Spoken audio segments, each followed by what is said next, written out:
Hello everybody, it's Mr. Maines here to talk about Gaming Club. So several of you have already reached out about whether or not we're going to have Gaming Club this year. As I've stated to many of you in an email, we have gotten permission to start meeting for various clubs starting in second quarter.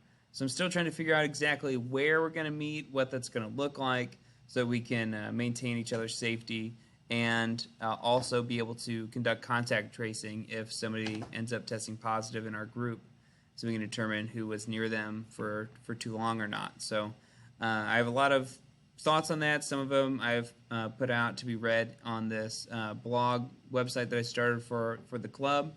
I noted that I've reached out for some donations from Wizards of the Coast and Fantasy Flight Games and a couple local game stores.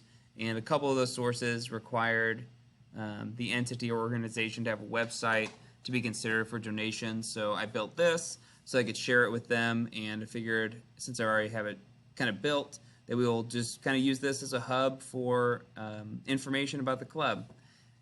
So let's take a look at a couple things. Once you go to the website, which I've linked for you in an email probably, and I'll just link it in the description of this video as well, you'll come up to the blog. It's not a big deal, nothing too exciting right now.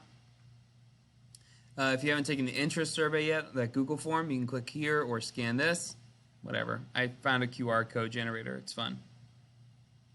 Here's a little welcome. I put in our club's purpose statement that I had to submit to the school for us to have our club. And look at that. I put the interest survey on there twice because I'm good at this so far. So far, I've only built one other page, the Dungeons & Dragons page. That seems to be everybody's most interested gaming experience based on the surveys so far and based off of our experiences last year. So last year, I did receive a, what they call it, digital something. Some very great gift from Wizards of the Coast that they were only giving away about 200 of them to school clubs and libraries across the United States. Luckily, I was able to secure one, and that got me a legendary bundle to dndbeyond.com, which is great, and a couple other things from Magic the Gathering, but only for Magic the Gathering if you play on Magic the Gathering the Arena. So I sent out some feelers for that last year. If you play Magic the Gathering on the Arena, let me know. I have a code for you to get 3 free booster packs, so that's pretty cool. Anyway, I wanted to show you guys a little bit about dndbeyond.com here today. So if you're interested in playing Dungeons & Dragons, keep watching. If you're not, see you later, right? So last year, I believe I got this website unblocked from all student Chromebooks, even on when you're on GoGuardian, etc. And so if not, if it seems blocked for you, please let me know and I'll go through that process again. But dndbeyond.com is great. Let's go through this page, then we'll go to dndbeyond.com. If you go to this link, you can accept an invitation to the 2020/2021 D&D campaign that I'll be running. I'm not sure how many players I really want to cap that off at, or how exactly we'll run that week to week. I have a lot of ideas for that, but if you want to make a character for that, click the link and create a level 3 character with the preset equipment, and you'll be ready to rock for whenever we get up and going. For COVID-19 considerations, I'm hoping to be in the library at East. Hopefully with that we can spread out pretty well, and I've thought a lot about, well, how are we going to do combat? Because last year we all gathered around one table and we did combat with miniatures and a map and everything. I want to keep some of those elements alive. So I think my initial plan is, let's say if we have like a 2-hour club meeting, that we, of that 2 hours, you know, we have a session of D&D that lasts an hour, hour and a half, or the full 2 hours. As we kind of gather up, we will go through the story. You guys will be making decisions, impacting the story and impacting your characters' timelines and everything else.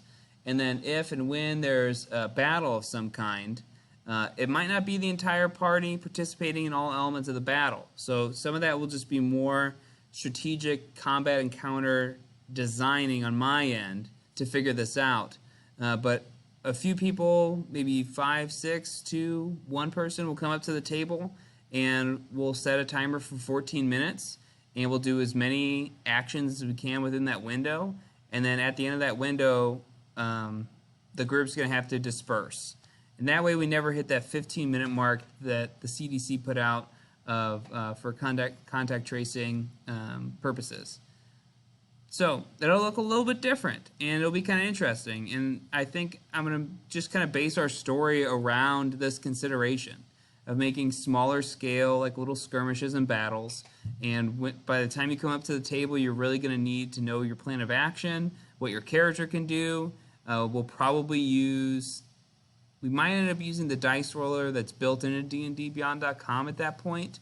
That way we're not wasting time rolling dice, but if it ends up being faster to roll physical dice, then that's what we'll do. We'll see. We'll see about that. Anyways, you can read the rest of this page if you want to. I'm going to build more pages into this site. I intend on doing a little bit more chess for a gaming club. So I think I might even run like a school-wide tournament coming up soon through chess.com. Which you can do as an app on your phone or through the internet. So more on that to come. So there'll be a chess subsection here soon, board game subsection, collectible card game subsection, just whatever people end up being interested in.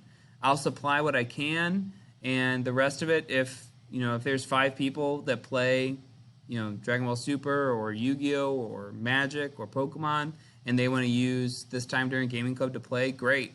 Especially, if you guys already have a small group that play a certain game, I can contact that company that makes the game to try to get like organized play materials. A lot of times they send out like promotional cards or mats or fun things that they just give away for people who are already playing the game. So if you're already playing something, just let me know and we'll try to make it happen for you here at the school. But for D&D specifically, if you click on this, you go to dndbeyond.com. Okay, I'm going to give a little brief overview of dndbeyond.com here, and then I think I'll just start up another video for how to create a character in here so this video is not too long. So I already have my subscription through the bundle that I received from Wizards of the Coast last year. So my account is very much unlocked with lots of things. It doesn't have everything. A couple of books that have come out since I got the Legendary Bundle I don't have access to. I bought one of them, but I didn't buy all of them. So what I can do, let me see. So if I go over to like source books real quick, if we just view all of them, I can access them digitally, legally, through here. So I have basically everything except, I wonder if it'll show me what I don't have real quick. I guess it doesn't matter too much. I don't think I have Wildemont. I bought Theros, and I might not have Eberron, but I have basically everything else.